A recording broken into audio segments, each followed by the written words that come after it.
All right, we're back. That was a quick game. 20 minutes. Gonna try and keep Yeah. this a short desk so we can get into game 3. I want to dive right into the draft. Zoo, Seraphine on 3. You had a lot of thoughts about this one, and it didn't end up panning out that well for Wildcard Aces. Yeah, I just feel like every time I'm on the desk, there's at least like one game in a match where one team just has no prio and mostly scaling, and the enemy team just kind of gets to control the game. Now, I don't really think third party took any big advantages off of their first 3-4 cannon wave timers, which, with this sort of setup, you definitely can. But really, you just don't really have a main point of control if you're a wild card. You don't get really prio anywhere. You don't really have any hard winning 2v2s anywhere, 3v3s anywhere. And your main form of engage, while you do have it, which is quite nice, it just gets blown into the stratosphere by Syndra and Jace. And it's really hard to play into Thresh, in my opinion, later in the game. So, Yeah. you know, bit of a tough setup to navigate in the early game, but also good on third party for being able to execute as well. I also want to credit third party that Lulu ban and taking the Syndra blind that did force some of the changes that we saw out of Wildcard Aces. I think much needed after that game 1. For sure. But let's dive into some more of the tape. As Beatdown, I know there was a kind of the big team fight in the middle of the game. Speaking of that, Syndra from messages looked much improved, and that was the big turning point that we saw. Right, and this is already a tough position to be in here. This is actually a really awkward fight for third party, and I think that just really speaks to how good of a comp this is, especially with how fed Zamudo is. And you watch him, he's doing damage, he's barely taking anything here. Rakan can barely do anything with that Infernum, or not the Infernum rather, but the AoE damage from the Jace coming through here. And you just get to that point where if Rakan being your only source of engage can't actually get CC down, can't actually lock anybody up, you're just at the point where you're going to get run down, and there's not actually anything you can do about it. And Zoo, I know that in the last game you said a big part about taking objectives is taking out a Jace, and this time around we saw third party get to those objectives, keep that Jace alive, and Zamudo and friends just blew open the game of these dragon fights. Yeah, for sure. If you don't have multiple forms of primary hard engage or a tanky reliable source of primary engage, maybe like a Leona compared to a Rakan, the poke is just going to be able to mess you up over time, kind of drain those HP bars. And the thing about the poke, it's not like you have definitive windows where you're able to get a clean engage, because the poke comps are also going to be able to get pushed on the waves as well. So they'll be able to set up, they'll be able to play around vision denial, and then, you're just eating Jace poke from half a mile away, and then you're not able to actually contest. So generally, when you want to control these neutrals, you want to have either hard engage for the poke, or you don't want to get poked down before you get to step in. The first game, it was kind of lacking in the engage department. This time they got it fixed up a bit, got some engage, but I would like to just see some more beefy frontliners that can eat some of this poke, or just prioritize the Jace yourself, because third party is running a very, very, very squishy team comp as well. Yeah, and Beatdown, while this runs, kind of any parting thoughts? I know that we do have a side swap coming in for Game 3, which is different from Games 1 and 2. Anything that you want to see out of Wildcard Aces, or for that matter, third party? Well, I'm going to lean more towards Wildcard just because, as you say, they're switching over to the blue side and prioritize priority in the mid lane. And I didn't plan for it to sound like that, but it is, I think, such a big deal here where you have ways, you need ways that you can play the game for the first 10 minutes or so. Like Zoo highlighted it really well, both on this desk right here and while we were watching the game. With the setup going through, you have prio in 0 lanes, you have no actual agency. If third party were so inclined, they could have actually ruined Rapid's game much sooner than they would have. And if you're in a situation like that in this next game, maybe Wildcard won't even be as fortunate as they were in game 2. Game 3, I just want to remind the viewers at home, this is a do-or-die game for both of these teams. It is win, you get to face Maryville Saints to figure out whether or not you are in the next stage of the quarters. Lose, you go home. Zoo, you've been a coach, you've been at a ton of best of series. What's it like prepping your team for something like this?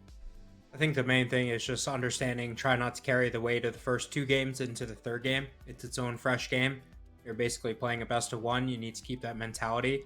But the main thing in match deciding or series deciding games is you want to have at least one lane that you can play through, because you don't want to play a super fast early game, because essentially shoot yourself in the foot too early and have no chance to come back. But you want at least one lane so you can prevent invades, prevent getting double scuttled, prevent getting dove, stuff like that, and then just have some element of scaling, because this game will definitely be played out slower than the second game. Expect this one to get 30-35 minutes, maybe go Dragon Soul. I mean, can't be much faster than that second game, to be fair. So I Yeah, think it's a true. pretty safe bet on your part, Zoo. But we're going to return to the safety of Travesty and Rebel to walk us through our final game of the day. Thank you so much, Des, and I'm ready. I am so prepped and ready. Game number 1, game number 2, game number 3. Let's get it, Rebel. We're going to see these two squads go at each other, and as we've talked about numerous times throughout the night, winner goes on to the next round to fight the Maryville Saints. Loser, it's it for them. That's the end of the road. It is the time to put up or shut up, as some people might say. And this is the time period where both these teams need to show what's what. Game 1 felt pretty indicative that Wildcard Aces know how to team fight really well. Game 2 felt like third party. They understood how to capitalize when there were mistakes being made and how to kind of snowball those into the right position. And so now both teams, I feel like after what I saw in the early game of game number 1, are going to play a lot more safe. Now with Wildcard on the blue side, I'm interested to see what adaptations get made. For example, I have to suspect potentially Jinx actually getting taken off from third party. Otherwise, it's almost certainly getting B1 by the side of Wildcard Aces, because Jeremy definitely wants his hands on that champion. Yeah, we've seen what Jeremy can do on these hyper carries time and time again, and the Avilias has been something that's been terrifying to see. But like you said, Jeremy probably eyeing this Jinx as a possibility. I'm curious if third party do drop any of the bans that they have had. They did ban away the Lulu last time. Curious to see if it remains. This is the most interesting ban here. It is the Lulu a second time. Okay, so they're willing to give up the Jinx. I don't think that Wildcard Academy. My biggest thing here is that I think Pocus has a quite extensive champion pool, so it's not shocking to see like Lulu get banned out. But you give Jinx over, you're gonna take probably I was gonna say Thresh Aphelios, but I suppose Thresh Zhao makes a lot of sense. Munchie gets his hands on the champion rather than giving it away, as they've been B1ing Jinx themselves for the majority of the series. Now we can see if Rapid decides to go into Lee Sin or decides to go into something else, or that we get Syndra priority, because obviously both teams that had the Syndra ended up winning the series, so 100% win rate. Stats never lie. Stats, I mean, they're not lying right now, that's for sure, as it is locked. And a Tom Kench brought into the field as well.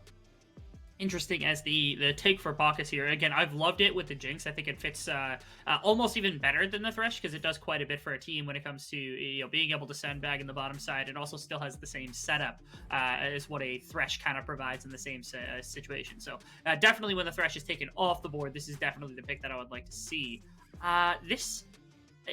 To me, it indicates that they're going to play up towards top side. The Jhin was not great in our first series. I wasn't in love with it either time that we saw it play. And so I'm not super enthralled seeing it here for Lunars, just because I was really hoping that third party would actually give us another ADC as a response to the Jinx. But clearly, I think this means that they don't want to play around their bottom side. They want to play around the top side, where they had more success in the early game the way they had in not only game 1, but also game 2. It's a shame. Lunar didn't have a bad game number 2, really. The Jinx was able to pop off in some fights and whatnot, so going for a little bit more utility to balance things out, going through these second ban phase. I'm wondering if this means that Zamudo is going to find that counter pick inside of the top side of the map, and I'm curious on what is it that they have so much importance on that they're going to want to grab and assert dominance if they can. And I'm really curious whether or not we get something as a specific counter to the Syndra, because I feel like that has to be picked here on B4. Again, I don't know that Vex is always a perfect decision, because Vex loses a bit in the early game up against the likes of the Syndra, just because of how easy it is for her to get full comboed if she gets stunned up, and how squishy she can be. But the value of having that champion in the later stages, when you can threaten utilizing the ultimate to generate a pick onto Jinx or Syndra or any other champion you decide to pick, especially with how comfortable Messages was on it, that's what the driving force is to me. It doesn't matter if the lane isn't great. To me, it's just about getting Messages onto something that you can drive home advantages with, or that you can drive home fights with dive potential alongside your Xin Zhao. The Orianna's passive, it fares with something that gives a little bit more dive potential, like the Xin Zhao, and that's to me, it's a step, a little bit of a different step. And Messages, I think, just yielding a little bit of the laning pressure in exchange for fighting power. Yeah, wanting to have that team fighting power, get that proudness going for themselves, get that shockwave blasting inside of the game, and really put in some effort into getting the game going the way they need to get it going. I mean, it makes a lot of sense in the fact that if they can get those shockwaves off, but look at what they're giving up for it. A blind Gwen, a champion we haven't seen have any presence inside the series, all of a sudden showing up at the very end, game number 3. And now, I mean, oh, interesting. Okay, it's going to end up in the jungle position. So I was expecting it a little bit top lane, just because, again, it's not bad as a blind top laner here. But the response, of course, being the Aurelia. This was banned out in our game number 1. We know Zamudo, obviously incredibly talented, has had 2 good laning phases up against Min. And so against what is the Jace pick, which was blind picked against Min twice in a row, rather than going to the Camille counter pick, instead decides on the Aurelia. For similar reasons, I think engaging fully onto the Jace and being able to take a full-on fight against him when you got the Conqueror stack, when you get the auto-attacking, it's a lot easier to try to generate things on your own. And so Zamudo on something... again, it can hard carry a team fight, I think, a lot better than other choices that would be made. I prefer the Aurelia if you're trying to full, like, 1v5 with the rest of your team backup, as opposed to a Camille, which is kind of a nice pick. And so I'm happy that Zamudo is able to get onto something that it provides skill expression, helps out with the laning phase preference, and it's a comfort pick for Zamudo, because obviously, again, that being banned in the first series was not an accident. I love this as well, because you were talking about it at the very beginning. Hey, yo, you got Jhin, you got Thresh. Okay, your lane, you're playing towards top side. Guess what they're doing? They're playing through this top side possibly here. And I mean, Zamudo's have been having a fantastic performance. Game number 1 and game number 2 have been big games for them, and they've been popping off inside the games. Now, hey, you're still popping off, right? Let's put you on the Aurelia. Let's put some resources into you. The only fear that I have is this is going to be telegraphed, right? Like, this is a target that's set on the map. They want to get Zamudo off the floor and get him running. Funny enough, actually, third party reminds me quite a bit of what happened with Wildcard, just the last game, right? They've got 2 members that are going to be trying to get into the back line. They have to coordinate very effectively to be able to get in and start a team fight. It's against the Syndra to be able to deny that really heavily, which I think is one detriment to third party's composition, that they have to choose the correct ball carrier to try to get it into the back line to be able to work with. And if they can do those things, yes, this fight looks pretty great. Of course, the Gwen is going to be a problem, I think, no matter what the situation is, because a lot of your damage is going to against the Gwen is going to have to come from the Aurelias and Zhao, and there are worse champions to do that with. But Wildcard are the ones with the range advantage pretty significantly this time, and especially with a Gwen who can kind of soak a fair amount of the range damage that comes in from the side of third party, and also skirmish pretty heavily against some of the frontliners that exist here. Wildcard, I think, are perfectly comfortable saying, all right, let's scale, let's see how the team fight goes, because we beat you at this game before. And hey, look, game number 3. This is the moment for you to be able to pull out all the stops like this. I love it. I'm going back to the point that you were talking about with the Syndra, because I feel like that's a critical point, because we talked about it already. 100% win rate on the in this series. The stats don't lie. Syndra is a disgusting champion, but I do want to bring up the fact that Messages had a much different Syndra game in game number 2 than what Toasty had in game number 1. And I feel like if you compare the 2 here, keep my eyes on Messages. Scatter of the Week was clutch inside of game number 2, but the shockwaves, man, that's a high impact ultimate that can really devastate.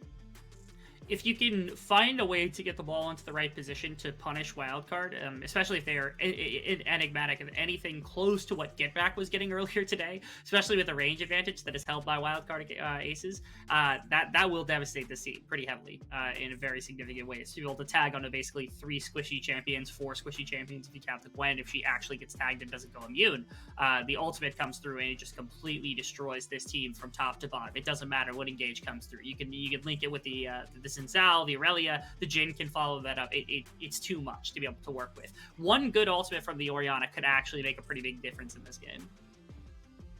Ladies and gentlemen, we are going into game number 3 here. Our final game of the night here over on the Academy stream between Wildcard Aces and Third Party. And Rebel, I am ready to see what these squads have in store for us on the Rift. As you can already see, a little 3-stack coming in from Third Party. I'm excruciatingly excited. This is, unfortunately, the 5-stack. Now, if Wildcard were playing the game we've seen a couple of times now with the invade, they would have been caught out really effectively. This would have been a trap. Although, the red ward being used the wraparound from this team, if they try to leave, there's been 2 backs already. There's a third, I think, coming through right now as well. That means it's a 5v3. Zamudo is going to run directly into them. Oh, he popped out of the brush, too.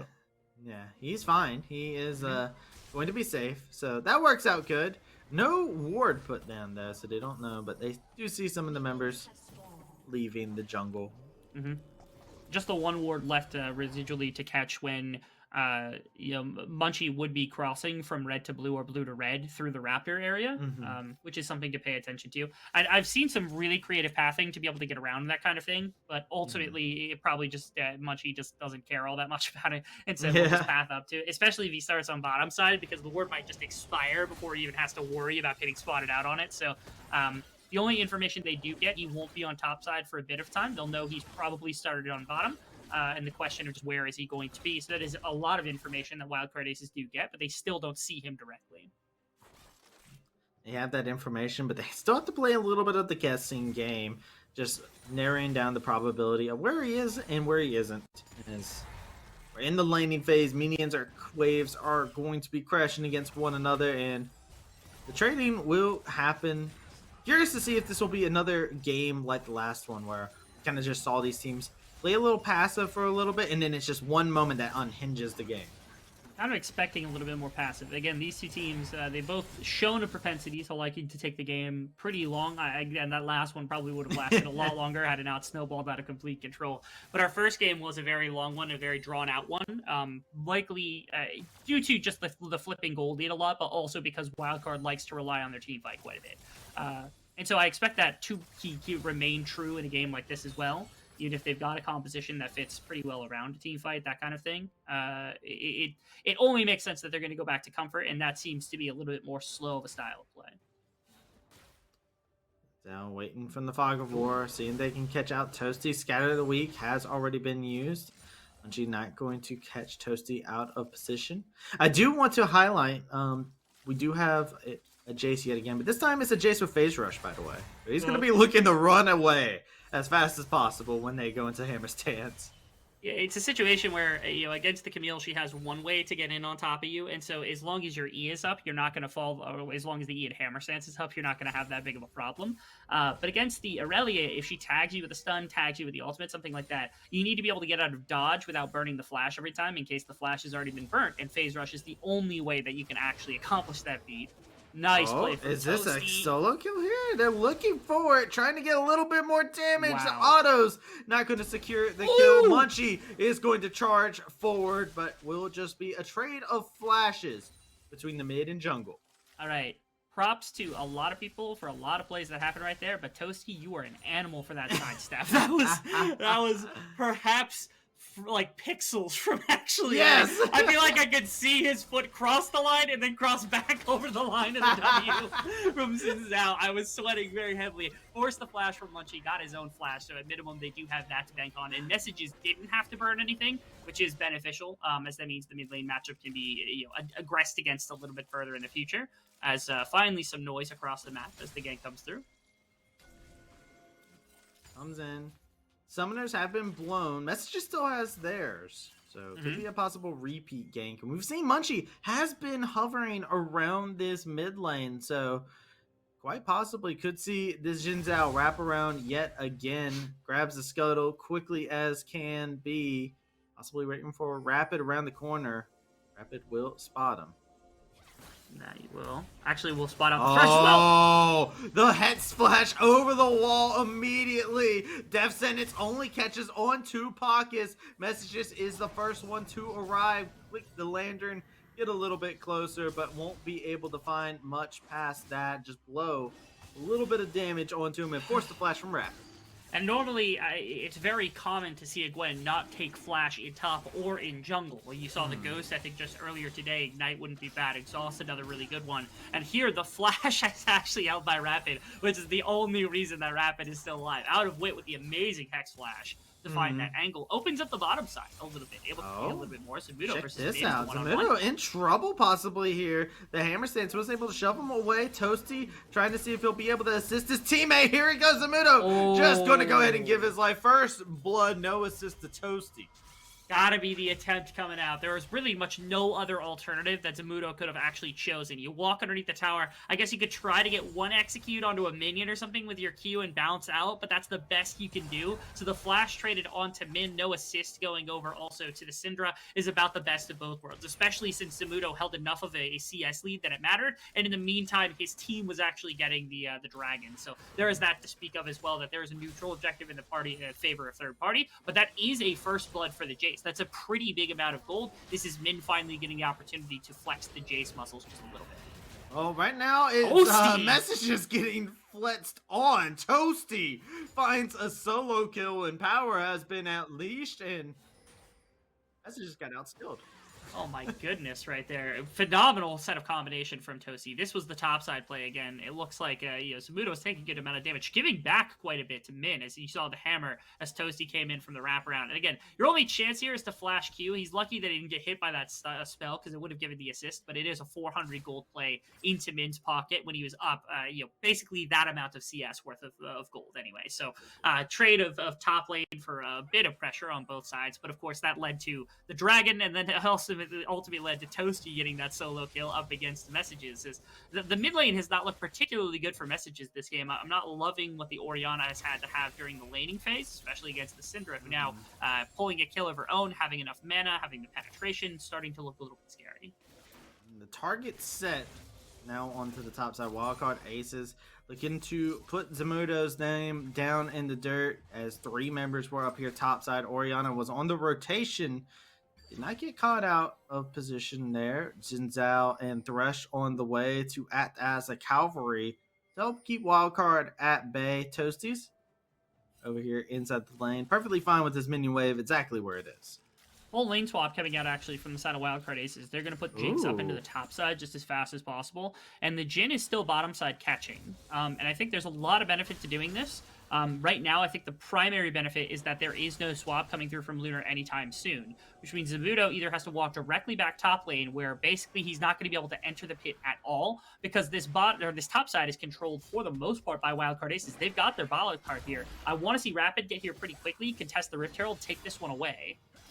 Yeah, check this out. Wildcard is forcing them off of the Herald here. It's just Pockets here at the moment, but the rest of the members are en route. Rapid is going to find a death sentence, but will quickly put down their own little arena to force them off of the play. 4 members of Wildcard, and it's a beautiful bit of macro coming out from them. Now, the Rift Herald's actually out pretty far. Rapid, thankfully, with the Smite is going to be able to snag it. This has bought time for Lunar to show up on the top side of the map, and the push didn't come through from Jeremy, as there was a little more contention from third party than I think that Wildcard Aces was anticipating because of how fast that the play had gone out. And so this means that I think their intention was that Jinx was going to push out top while they grabbed the Rift Herald, and that third party wasn't going to be ready for this play to come through, and they weren't going to be able to respond, or if they did, they had enough damage to deal with them because they have the Gwen, they have the Syndra, but instead it was just a little bit of poking from third party. They give up the Rift Herald, but the push is not achieved because Jeremy had to show up for the fight ahead of time, and because of that, they can't just immediately pop it top, get 2 plates into your chain. So they have to wait, they have to use it more patiently. Okay. Toasty, man. Calm yourself. He's just going at it in the mid lane. Okay. The Messages tried the shockwave there. He tried to have some form of counterplay, but the Syndra's unleashed, man. Truly. And also, mid-breaking, but they also still continue to force onto the top side of the map. Mid? Oh, there we go. Oh, Zamudo Zamudo just dies anyway. down for it. No, he didn't. He Wait, didn't what? drop. Okay, there he goes. It took him a while, but Okay. drop. Oh, no! That's disaster. Okay. We're disaster everywhere. Okay, this is pure disaster right now. What is happening? Yeah, first off, Munchie decides to go to bot side so that he can put more gold into Zamudo. Again, usually not a bad option, but the Rift Herald's on top side, and you literally had the wave push specifically to defend against that play. You knew it was coming. Messages drop solo in the mid lane, right? Bottom lane, you end up with 2 deaths for 1 death, and you never stopped the Rift Herald play. Like, that was the whole point of making sure top lane was going to be secured. That meant that Lunar and Out of Wit were outnumbered in basically what was a 4v2 on the top side of the map. And nowhere on the map was winning. Nowhere on the map won in the slightest in that setup, which is just terrible for what happens to third party. Wildcard Aces showing some proficiency they hadn't really shown in the laning phase right there, and flexing a little bit on the top side of the map. Is now Min collected a kill underneath the tower. You had another kill go over to Jeremy. You had top tower go over to Jeremy. I guess third party's grabbing a second dragon of the game, but I feel like that is not consolation prize for what just got given over. It was a series of unfortunate events, man. I was left speechless by it. It was disasterific. It was not what third party was looking for by any means, and now they're in a hard spot. Toasty looking very strong. Jeremy got a kill on the table as they are just sieging down this mid tower. What did they do to stop them? Good question. I'm kind of running out of answers myself here. It's really easy now that Jeremy has gotten a bit of gold into himself. Probably just about the same, if not a little bit more than Lunar after the tower had come through. But either way, they're about on the same footing. But the more important part is, again, your top laner's feeling fine. Min is basically even with what happened with Zamudo on the bottom side of the map. And your mid laner is feeling amazing. This Syndra, which is such an important counterplay to what happens to the engage from third party, is just doing insane. He's stunned, he's locked up, barely able to escape with his life, but this has been 3 full plates that have been sieged upon from this mid tower. It's hard right now. There's more and more income being shed over to Wildcard Aces. Just arm wrestled away too. Like, it's in the face of multiple members of third party, but they just cannot stop it in the slightest. And now, compound this with the fact that the side wave is going to get caught by Toasty. That was a massive wave that's going to be caught by this Syndra. And then you're going to be able to go back into mid lane because the response is going to come through from messages, and he's just pulling in between mid and top lane, and it's preventing the Orianna from really settling somewhere and being able to CS effectively. And that's if Toasty doesn't just freeze it and keep it here forever. Good lord. This Orianna is so dead in the water if she can't farm anywhere. They're gonna leave him in mid lane to let him catch that, but like nobody can. Oh, Toasty, you broke it. That would have been disgusting. Oh man. He was maybe anticipating a shift from the Orianna. Now messages is heading up the top side to catch this wave as it gets shoved in. The terrifying part is, again, if Toasty holds that wave, I don't know if they have a great way to break it. Thankfully he threw that Q and saved third party a little bit, but I feel like that could have been a really gross play. So now we get to see why Toasty decided to break that, force the play from Orianna elsewhere, what he can do with this timer. Zamudo getting chunked down very heavily. The Vanguard's Edge in there. Wow. The Abyssal Voyage as well. Zamudo is in a terrible spot with the Ignite coming through. The Super Mega Death Rocket just splitting between the members of third party, but it is not looking good for them. The HP bars are so low. It's just Out of Wit and Munchie down in the bot side. Zamudo does have TP available, so they could possibly look for a play. And you do see the call is for this Aurelia to come back down to the bot lane. Just to catch some waves. The problem with third party is that they're in a 3v3 with neither of the really fed members for Wildcard Aces, where the Wildcard Ace members that are already fed are getting gold.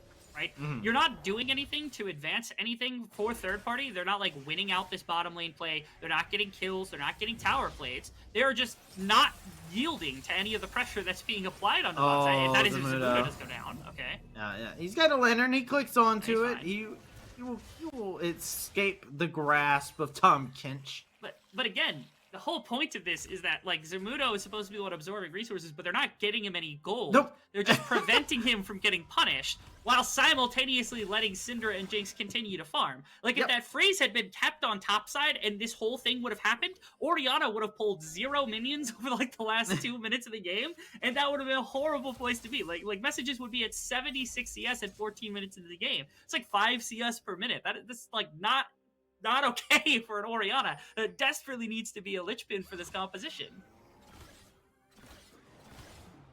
It's just bleeding out right now. 3K is the advantage for Wildcard Aces, but we learned the lesson. Game number 1 showed us that, hey, just 3K, 4K is not a comfortable enough lead between these two teams. It can easily flip instantaneously. It's just a lot harder when we're looking at this third-party squad and the tools that they have. We're trying to figure out, how do they find this moment? How do they find the pick? Because it feels like third parties just kind of at a stalemate. They're just trying to catch what resources are bouncing back their way. This is also the mid tower just got kind of left. They needed a back timer for Lunar with this Rift Herald and the Dragon spawning sometime in the next 30 seconds. It's going to be spawning, especially with the advantage that Wildcard has. I don't think they necessarily want to just give the third Dragon over to third party out of fear of giving up the soul point eventually, especially when it's Infernal Soul. Is that's a really easy way to end up flipping a fight in the wrong direction for Wildcard Aces. So this is where they put their foot down, right? Like this is where they say, all right, we've got enough powerful members. We've got our Syndra here in time. Messages has TP, but you can't contest this. We just get full river control. The mid wave was pushed in. The bottom side is losing as well. They're just gonna full commit for it. The Rift Herald isn't even being traded right now. They are completely off the Rift Herald. They're actually they rocketed it just to see that it was actually empty, and they TP'd, I believe, to topside to catch the Orianna wave. They could play for it, but it looks like they're pinging for a bottom side play instead. Third party not even going for the Rift Herald. Yeah, this is Zamudo trying to see if he can outplay the situation, trying to see if he can find a kill in the back. No, he doesn't. And the TP even got interrupted. Messages got his HP bar blown up and got scattered in the top side of the map by the Syndra. It is so just everything that could go wrong for them has gone wrong. A tower falls in the bot lane as well.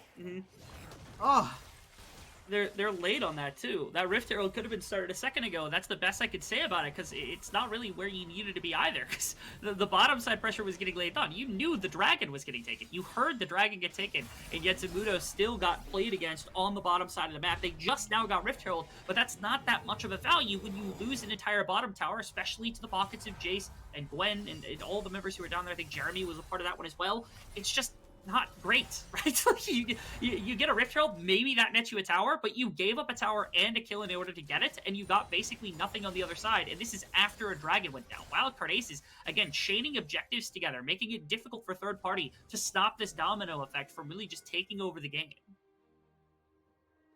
the Dominoes feel like they are getting pressed though every single time. 5K now for Wildcard Aces. It's only been one kill in the tower that they've been able to secure, but this slow game is just fitting them so well. Look at this. They just brute force their way through this mid lane. What do you have to be able to stop of Wildcard Aces? They've shown such mastery of being able to play these team fight compositions, but now they're just playing a slow pace and they're just threatening them with the fact that they can team fight them at any point in time and just decimate HP bars.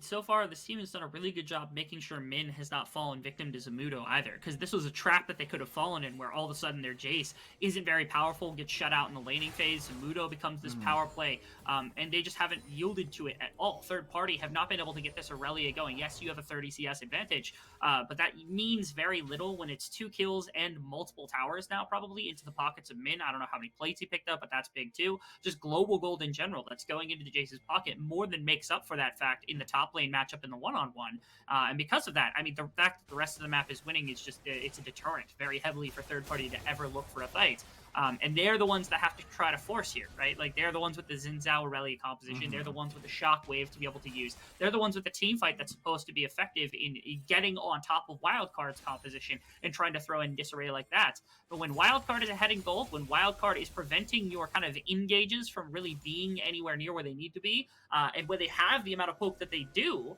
this job becomes very hard, and it becomes very daunting for third party to really look for anything aggressive, which is why we've had such a quiet game so far. 7 kills in 19 minutes isn't a ton, and slowly third party is just withering away. Oh, look at the chunks. Zamudo gaining pop, barely able to survive. The Gwen went in deep. Nobody falls from third party. Wildcard Aces, though, they are still poised to take this inner tower down here in the bot lane. There's only 2 members from third party here. The Zap tags the scatter the weak follow-up, and his unleashed power that Toasty goes on a killing spree. There's no Orianna here. Messages is still on the other side of the map. No teleport. Is just going to crash the top wave.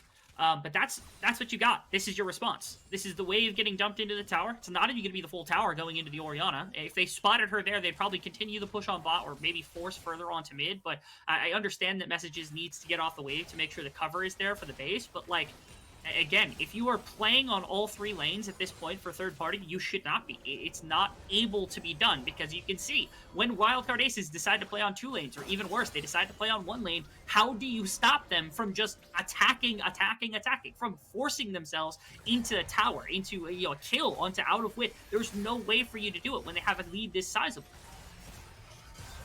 It's so hard, especially with the composition that they have drafted themselves. It is a hard comp without Wildcard Aces making a mistake. But this is the last game inside of this series, and Wildcard are playing this game very slow, very steady, and not looking for any mistakes. They are playing this very cautious, by the book, and not letting chaos get to them. It's a game where I feel like the scrappier that this was from the beginning, I feel like the more hands checky that this was from the beginning of the game, the better it feels for third party. And it just never got to that. It never got forced by Munchie, never got forced by Zamudo, never really got forced by Out of Wit and Lunar on the bottom side. It just never really was the case that this game came down to skirmishing or heavy, like, one-on-one battles. And if I'm being honest, like, I feel like Munchie on the Xin Zhao didn't accomplish that much in the beginning of the game. I almost would have preferred his Lee Sin here. Like, it was really aggressive. It made a lot of open plays. And if the Xin Zhao is comfort, it definitely doesn't look like it in a game like this, because it just doesn't appear to have done nearly what the Lee Sin did. And the Lee Sin was what was necessary to play it as a Zamudo, to play for the rest of the map and be scrappy. That's what you needed. You needed to find that kind of thing. I know the Xin Zhao has the engage they need, but man, this early game is making me question everything. It's making me question whether or not this composition ever had a chance to get off the ground in the first place. Yeah, and we're going into this mid game right now. We're seeing these items that are starting to get built up. The Jhin hasn't faltered at all, but his Jinx is what gets scary. We've been talking about it. Jeremy is a terrifying force on these hyper carries. We saw it inside of game number 1. His Vilius in game number 2 is pretty good too. And we've seen it all qualifier long. Jeremy is a monster. Oh, no. Give him the Jinx, and now we're sitting at 2 items. And this Baron is going to get melted. Third party, they've got to go for a play here. TP is available for the Aurelia. They are going to try and make a move for it. Messages and Zamudo coming in from the back end. It is the Voyage coming in from pockets. Traps are there to dissuade them. Vanguard's edge doesn't hit onto anyone, but a beautiful Scatter of the Weak will dissuade Out of Wit from going any further, and a nice Shock Blast to boot will drop the HP bars even further, but it just forced 2 TPs, and they're looking to possibly go right back onto it. Heck, why not? I mean, the only person who really lost a bunch of health was Pockets. They're going to find Out of Wit as well, at least drive him completely out of the play, and they can shove back up Vision pretty heavily. A back Foley needs to come through from the Thresh, and that means that the Vision control isn't going to be there for at least a little bit of time. They're not going to go directly back onto the Baron. They're going to look for back timers, however, and compete probably for Vision in the river. I know our desk talked about how this game could go to 30, 35 minutes, and I wouldn't be shocked, which is why I'm going to postulate this to you, Travis, right? Okay, hit me. Right now, Wildcard Aces are on 2 Infernal Dragons. They could very easily, with the lead they have, end up on 4 Infernal Dragon Soul, which is one of the most powerful buffs you could possibly imagine. What is it, like, I think at that point 16 or it's 20%, I think, AD AP ratio, plus you have the big burst of additional damage.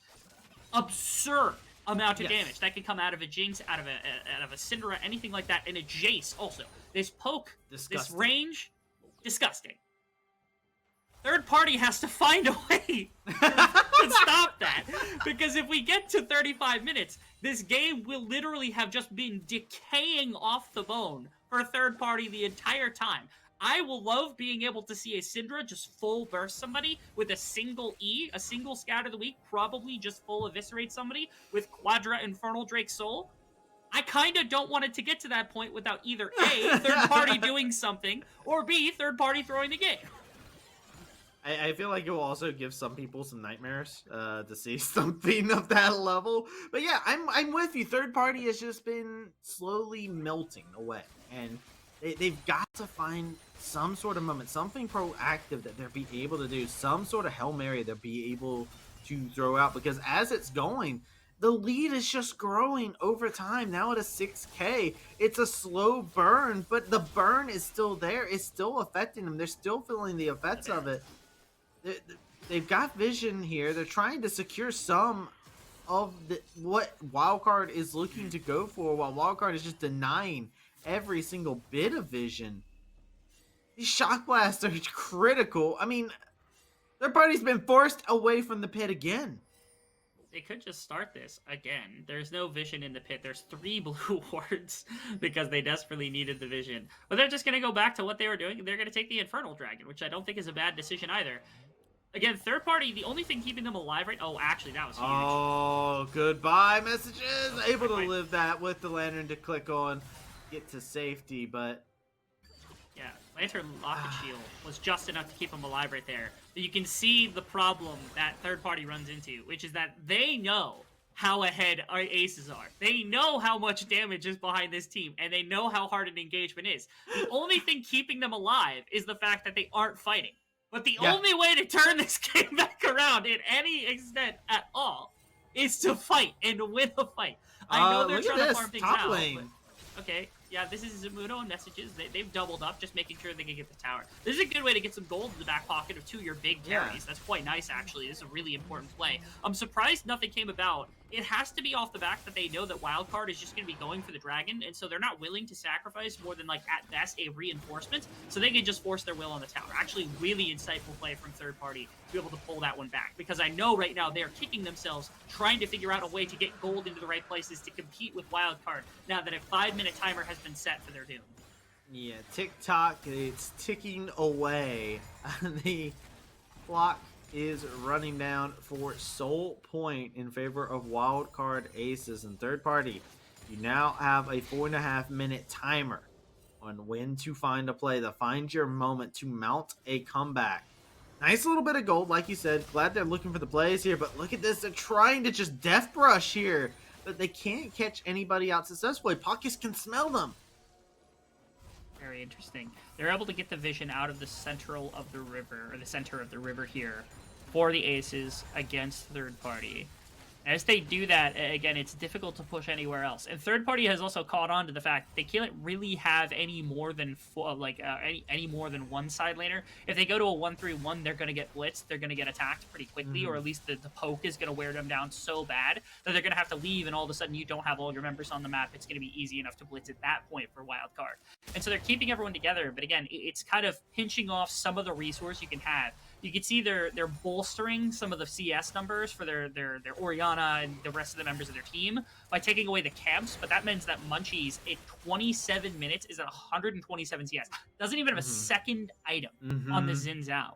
That is a bad place to be for your primary engage to not even have a second item quite yet. I almost feel like you need to ditch any semblance of damage, and you just need to go full tank at this point. I'm with you. Most item efficiency at all, because that's your one job, is to put out CC and to sit there in front of the enemy team.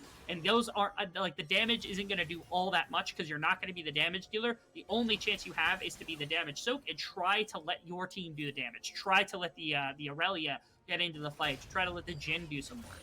Yeah, Min almost got solo killed bot lane, by the way, in the side lane. Like, it's still, like, Zamudo's doing work, but it is not an easy game for him, and this Min is going to stick around.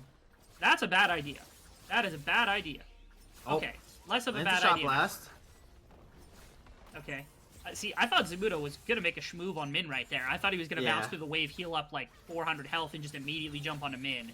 But he was terrified of the hammer stance being able to knock him away. See, that rocket does nothing, unfortunately, because Zamudo was full health. They're starting Baron. Yes, TP? they are. TP is available for both Min and Zamudo. Curtain Call will be enough to force them away. But this is so fine for Wildcard Aces. They're fine playing it slow.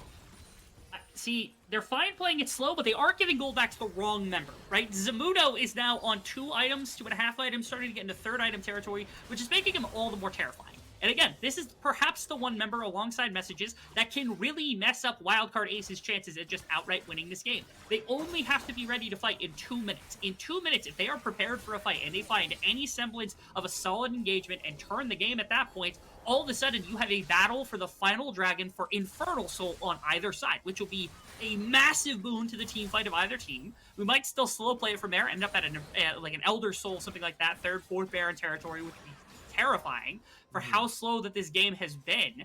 It would be miraculous. Third party, they're playing off the fact that Wildcard Aces have not been able to accelerate this game basically at all by perma side laning and perma making sure that Zamudo is just unkillable by mid. Nobody has been able to do anything to him. And I've been kind of lost in the sauce here, waiting for Wildcard Aces to be able to make a forcing move so they can take a team fight. But they waited so long, it might actually be out of their hands. No. Okay. We're good. I saw Gene start firing those rockets off, and immediately fear. This has got to be an immediate Baron snap. There is no warding this. There is no playing around. Don't play with your food. Take the Baron right now. Take the Baron. You can't. You cannot wait for them to come back to you. You'll get pushed off again. Okay, this is what I want to see. Teleport coming through. Yet again, another They're teleport, gonna- but they're catching out the Orianna. This is a dead Orianna. Shockwave can't even come out. There's no way for you to be able to get that play to happen. Not a safe TP. Not a safe TP in the slightest. And that costs Baron. Almost certainly right here. Unless Munchie steals it, that would be miraculous. How are you... Another curtain call is enough to force out Wildcard Aces. Another scatter of the week. This time on They're 20 seconds on Infernal. I don't mind this decision anymore. Okay, I was a little mad in the moment, but I admit my emotions are getting the best of me, waiting for the tension to split here, because Infernal Dragon's going to be up, and this is their win con. Yeah, Munchie is getting jumped onto. Over here on the side, Zamudo is taking a huge amount of damage. That is a shutdown. Aurelia has been taken out. Munchies have been taken out. Lunar is going to find one more rocket with their name on it. A shutdown to come through. And Wildcard Aces finds the team fight dub. The Infernal Soul. And we will get to see that disgusting nightmare fuel of damage that you were talking about earlier, Rebel. Bless up. Finally, Wildcard Aces, they're able to capitalize on a big fight. It's off the back of messages TPing in. He had close teleport range, right? The ward behind the pit right there has been there since that TP went off. He could have gone there. They decided to put him further, or he decided to go further, unnecessarily by all means necessary. I'm not going to put it completely on messages, because that's got to be a full team communication thing. Yeah. But that broke everything to pieces, because if they full commit to the Baron, I think they win the fight even if they lose a couple of members, but it stalls the Infernal Dragon. So I love that they called that they pull off the Baron, they go to Infernal Drake, and in the midst, third party is just kind of meandering. They're like, okay, do we try to fight now? Like, what are we looking for? And while Zamudo gets a 4-man like ultimate, it doesn't matter. He doesn't have the ability to 1v3, especially on only the 2.5 items he was on at the time. Now on 3 items, it's still getting there, but Infernal Soul now in the back pocket, Baron now in the back pocket. Wildcard Aces are in a far superior position to just take anything that they want. This is going to be slow from Wildcard Aces, but man, I hope that they're able to finish a game with these kinds of busts, because I don't want to see the possibility of third party turning this at Elder Dragon, because that seems to be the inevitable conclusion to a game like this. I got a little scared there, by the way, from the shot blast, because I wasn't prepared for the damage that possibly could be seen. But yeah, it's a lot of damage, especially if Jace is able to tag anybody. And you can see the ARAM shuffle going on, but Jace is splitting away in the bot side of the map. This is an inhibitor tower that is being sieged upon Zamudo, trying to make an effort to be there, but this tower gets melted so quickly. I can feel myself aging by the moment. Because if the Baron buff gets taken away, right, if the Baron buff leaves and they haven't won, there is still a possibility. There's still an opening. It's not likely, but there's still a chance that third party turns this game. So you're telling me there is a chance. They're getting to third, fourth item. This is like not ideal territory for Wildcard Aces. It's been a while since I've casted like a 15-minute banger, but this is base destruction that probably leads to the end of the game. And I think they could just full engage if they wanted to. Wildcard Aces should be able to walk this one in pretty freely. If they are really in the mood, they absolutely can. If not, the damage is enough. Oh! That's a lot, yeah. Oh! That is too much damage. The curtain call coming in. The Vanguard's edge is there as well. Shockwave doesn't connect onto anyone, but it is Wildcard Aces picking themselves up a clean fight here. It's the ace. It is Wildcard Aces time. And this is why they're called the Aces. Wildcard keep the tournament dream alive. And they go forward into the next round to face Maryville Saints. You know how, like, there's that tool tip in, like, League of Legends that talks about if you flash and stand still, it takes, like, 3 hours and 20 minutes to cross the ring? I feel like that's what we were just exposed to, where it's like, minute by minute, it was like 1 minion of length. They got a little more control for Wildcard, and then they did it again, and they did it again, and eventually they pushed them so far back, there's no space to retreat, and finally they were forced into a fight they didn't want. And at that point, they were down 10,000 gold, Infernal Soul, whatever the situation might have been. They were down way too much to be able to win a fight, right? I just needed to see Wildcard take that full engagement because they were struggling to find it. They were struggling to kind of put their poke down onto the right members to be able to push them completely out of that game. But eventually Wildcard does wear them down, right? Eventually, you know, a wet sponge will tear through a boulder if you wait long enough and eventually get through. Yeah. And eventually they did bleed out. Third party, they had their show in here. Unfortunately, like you talked about, this is a squad of players that we were really looking at in this qualifier. 4-1 at the start. Yeah. And they ended up finding themselves dropping to Wildcard Aces, a team that I feel like these two teams were in the opposite of spectrum, where a third party came in this with a lot of expectations, and Wildcard Aces were they were kind of overshadowed by the big brother inside of the team, but the little brother came in and was coming in clutch. So Aces, they have another shot to move on even further. Yeah, and it was, I think, a lot less decisive victories than were held by Maryville, but they did win in a 2-1 the same way that Maryville did. So that series, I think, is going to be really interesting walking in. And like you said, Aces had very little expectation of themselves walking even into the open qualifier, let alone into this tournament, where I think it would have been arguable that they would have been the worst in the group. And here they are, beating out third party in, I wouldn't call it the most convincing of convincing fashions, but they did end up grinding out two very solid victories and very methodical victories, which was kind of incredible. So props to Aces. Really excited to see the conclusion to this group, because that was some very solid team play from them. I'm excited to see that team fight pan out a little bit more, and yeah, good stuff. Yeah, congratulations to Wildcard Aces. That's it here for us on the caster desk here. But we are going to take ourselves a short break, and when we come back, we got some interviews. We got our desk to finish breaking down this energetic series. So make sure you do not touch that browser, as we will be right back. Hello, everyone. Joining me for the first interview. Unfortunately, we're going to be saying goodbye to third party, but to give some parting thoughts on how their Proving Grounds experience went, it is their 17-year-old top laner, Zamudo. And Zamudo, I want to dive right in. I know that it was a close best of 3, didn't go in your favor, but what was your experience like competing in Proving Grounds? I know this is one of the first times that you have been able to compete in the circuit. What were some of the things that you and your team are walking away with, some of the highlights? Yeah, so this is my first time competing in Proving Grounds, and I'm honestly just glad to be able to at least compete. And initially I was very nervous, like competing against like all these other players that I always thought were like a lot better than me, but I'm glad that I could at least hold my own. Yeah, and I think at moments, you did more than hold your own, especially in the OQs.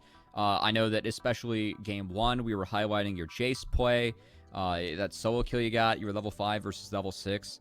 How would you kind of sum yourself up as a player and a top laner? Like, I know that you're a younger player who is an aspiring pro. What are some of the people that like you've looked up to in your role, or you try and model your play off of? I think a role model for me, I think the first one was the Shy. Yeah, the Shy would be my biggest role model, I think. I always good at making sure that those lanes were going in his favor, whether it was for better or for worse. Shy's always someone that's definitely been able to full send it. So I know this has been your first Proving Grounds for yourself, but of course, for your team, are there any kind of like parting words or thoughts that like you'd like to leave us with as your team representative about how this experience went and kind of how the tournament went for third party, or anyone that you'd like to especially shout out in your organization?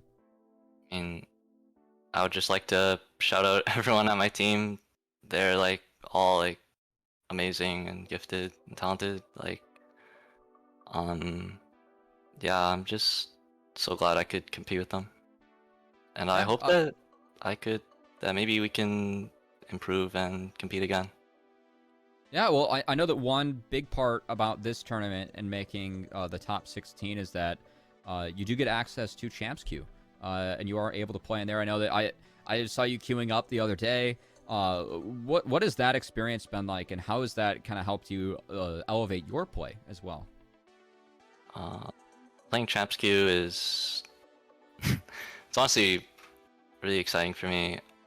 I've always wanted to like see what it's like playing with like higher ping. I played with like 70 on Champs Queue, but like 29 on main. Mhm.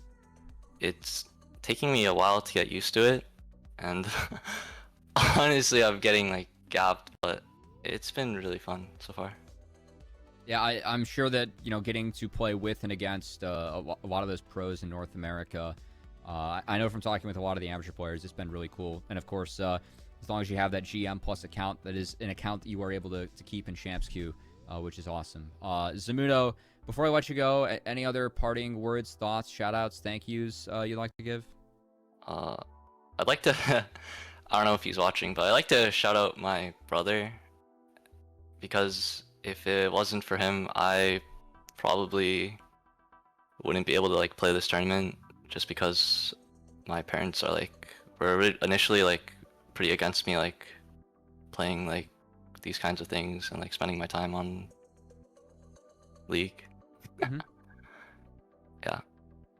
Well, hey, good to have, always good to have family in your corner, right? And hoping, convincing them to make sure that you can compete. And Zamudo, I know that you guys aren't moving on to the next phase, but it was very fun watching you compete on this tournament. I hope to see you again.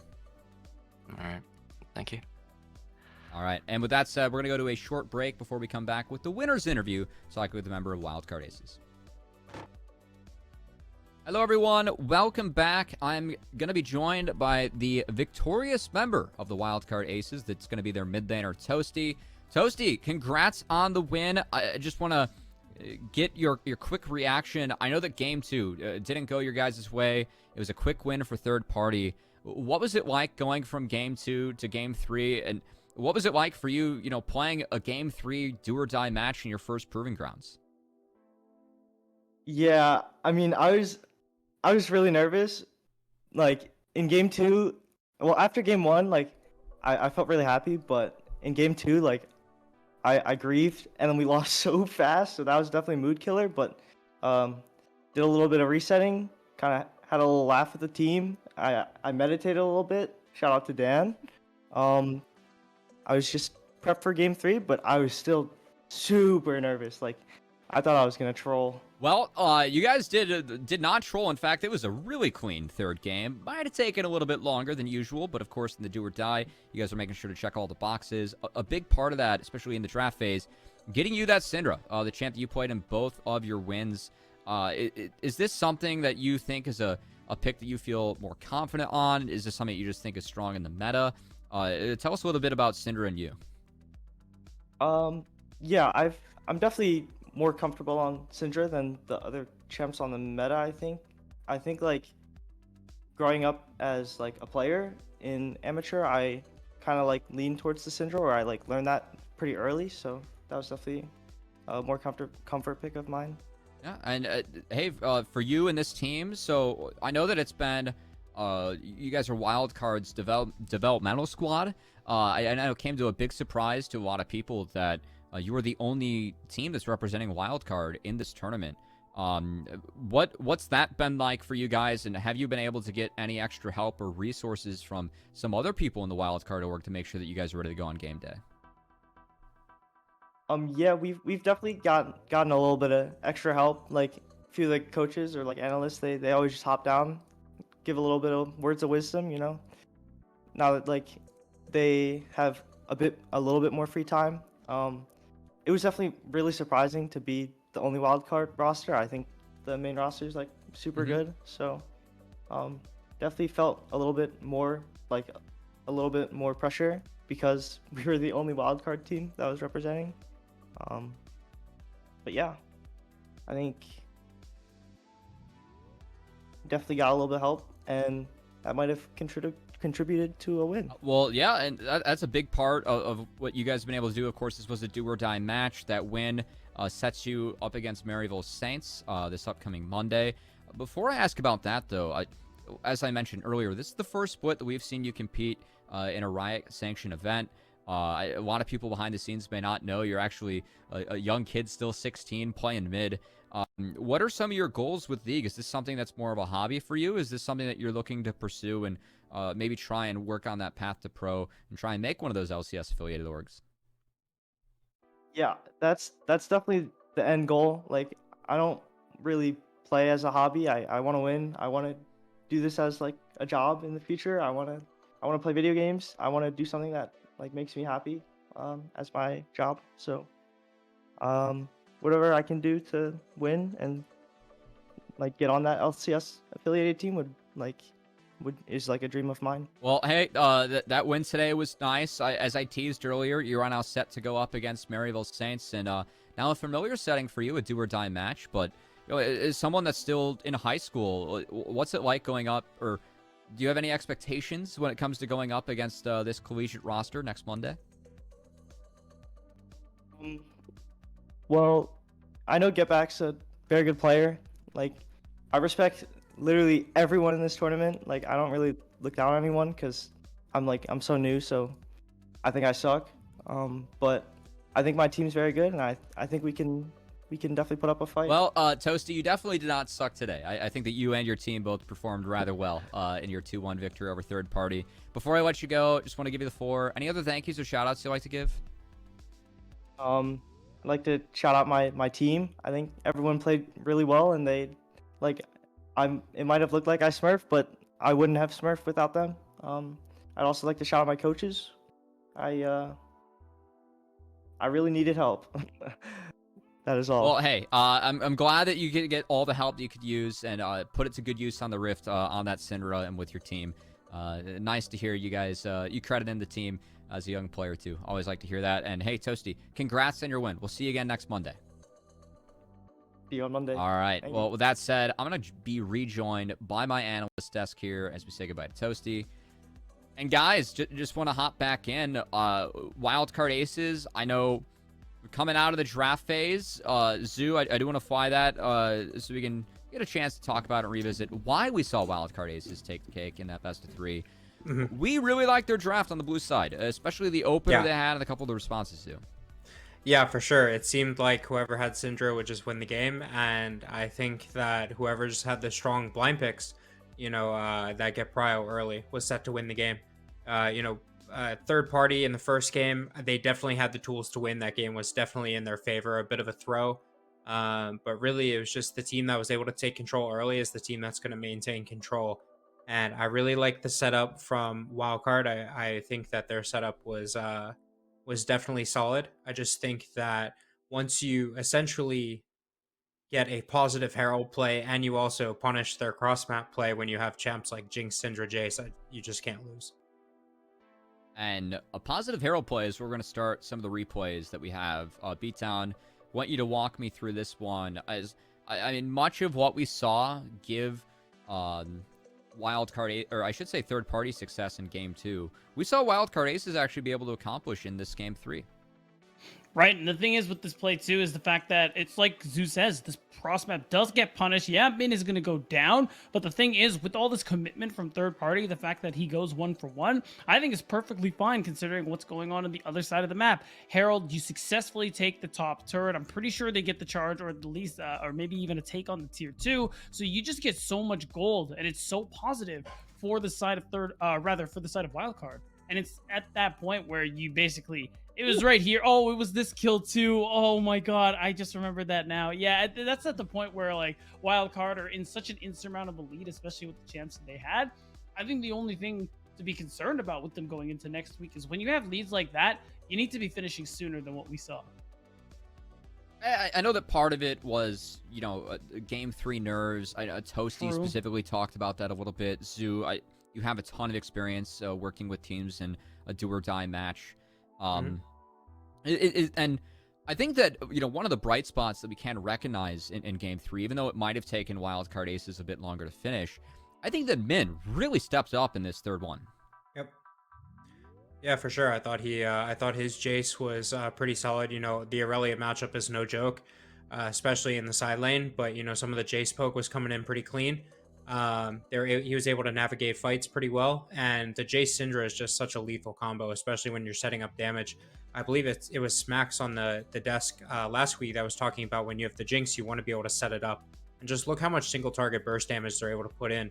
You know, Yeah. you just call your target. You have Syndra and Jace hit the same target. Jinx can follow up. You get her the reset, and then you just call the next target closest to Jinx. And you know, it's just a very, very simple way to poke, then team fight, commit to the all-in, and essentially just snowball the fight. I thought he did a great job. Yeah, I that was a big part of the success for Wildcard Aces, and I know that it's kind of weird because obviously this is a secondary roster for one of the more impressive orgs that we have had in Amateur, but a lot of the focus of Wildcard was giving a chance to these really young players to be able to compete on the stage, and I don't think we can discount what Wildcard Aces has done. I mean, I believe Jeremy is 17 or 18, Toasty's 16. These guys are top 12 in a Proving Ground event with this win. That's really impressive, Beatdown. It is, and you know what? As much as I do say I worry about how they should be closing out games sooner and things like that, especially with the leads they had in this game 3, you're right. Being able to even be at this level, placed the way they have so far, and you're saying top 12, that's minimum. They could potentially go further if they manage to win out next week, and that's something that should not be discounted with such a young roster. And yeah, it's true. Wildcard, I mean, with our expectations and maybe wildcards themselves, they may not have been expecting them to get this kind of experience, to get this far, but they're here now, and we're gonna see how far they're actually gonna go. And I haven't done the math, but I know that we were talking about that play-in event that is new to Proving Grounds, where 6 through 10 of Amateur plays, or I should say 7 through 10, and then plays 7 through 10 of Academy. Wildcard's main team still has a lot of points from that first event, and I'd be curious to see how those points pan out, because I think something that I learned today, Maryville Saints, they have the points from the Maryville squad in the first OQ, so who knows? Maybe the Aces could help not only themselves, but also their main roster with a win next week. Definitely something that we're really excited to see. But as we start to wrap things up here, Zoo, want to throw it back to you as our guest. Any big takeaways that you had? Any table setting with the series that we have against Maryville Saints when it comes to these two squads going toe-to-toe? Well, I think Maryville is another team, obviously coached by Jensen, where they like to play very aggressive prio picks in the early game. They pilot things like Zoe, and they're even playing things like Rek'Sai in the jungle. They're going to bring the pressure to you. They're going to overload side lanes, and you know, those are kind of two holes in gameplay that a lot of these amateur teams have. So you know that the games that you saw today is the team that takes control early usually is the team that's able to close out the game. And just thematically, I really enjoy when amateur teams are not afraid to take the game in their own hands early, and then kind of like live or die by their own decisions. So, you know, Maryville Saints are not going to sit back and scale. They're going to fight you, and you need to be ready to. And, you know, seeing these solid performances, you know, the Jace performance in game 3, and then seeing the solid Syndra play, it makes me way more confident in their matchup as opposed to, say, the Seraphine mid, or, you know, picking a losing matchup top. Yeah, and I think that's something that's interesting about that. Just if we could get that schedule graphic flashed one more time. I know that we have 3 out of 4 of these matches being rematches, and I believe the only one that is not is the Saints versus the Aces. So I think it kind of speaks to the lack of upsets that we have had in this tournament. And you begin to think, Beatdown, maybe we get some more upsets coming to this this upcoming Monday. Shake up things going into the bracket stage. Well, that's the thing. The fact that these rematches are coming through, there's that second chance for these upsets to come through. And I think regardless, though, just looking at that graphic and what we saw in terms of matchups and what Zoo is saying, next week's matchups are going to be pretty incredible, especially with the teams fighting for some of those last playoff spots come Monday. We are going to have to wait till Monday. Before we say goodbye to the broadcast as a whole, I do want to give a special shout out to our guest once again, Zoo, joining us again this week. Really appreciate it. Anything you'd like to say, closing thoughts or plugs you'd like to give? No, I've been enjoying how much early game aggression's been going on in some of the games that I've been watching. It just kind of seems like, you know, it's either Maryville, and now that I'm not sitting on the desk for a Maryville series, you know, the other teams are also playing aggressive, and I love it. I just really enjoy when some of these teams are kind of learning to take control of the game early, and you know, love seeing it from the coaches and from the players. But you know, thanks for having me. I hope to be on again soon, And until then, you can find me on Twitter at Zoo, and then on Metafy as well at Zoo as well. Yes, coaching Aquinas and also potentially you if you want to reach out. So thanks That's again nice. for I like joining that. us, Sue. Yeah. I'm trying to get better at this whole host thing. We're working cool. on it. And Beatdown, of course, thanks for joining me for the entire day. You can catch Beatdown on LFL this week. Last thank you we have to give, not only to everyone that we have helping us behind the scenes, but also our wonderful sponsors that have been helping us put on this event. Make sure the prize pool is stocked up for these amateur players, and making sure that we keep the lights on here at Unified and for all of you at home. Shout out to all these companies helping us out, and special shout out, especially Gangster.gg. They've actually changed the way that collegiate scrims are found. That's been a really helpful tool to meeting a lot of colleges, making sure you're getting good scrims booked. So if you are looking to scrim, potentially set up fives, that's one that I'm really familiar with. Definitely check out Gangster. And besides that, we're wrapped for the day. No Academy tomorrow. We have Academy action back on Thursday. So tune in then. I'll see you, and we'll see all the action for Proving Grounds back on Monday. Thanks to everyone behind the scenes. Thanks to the players and the teams for making sure that they put on a performance for this event. And we'll see you then.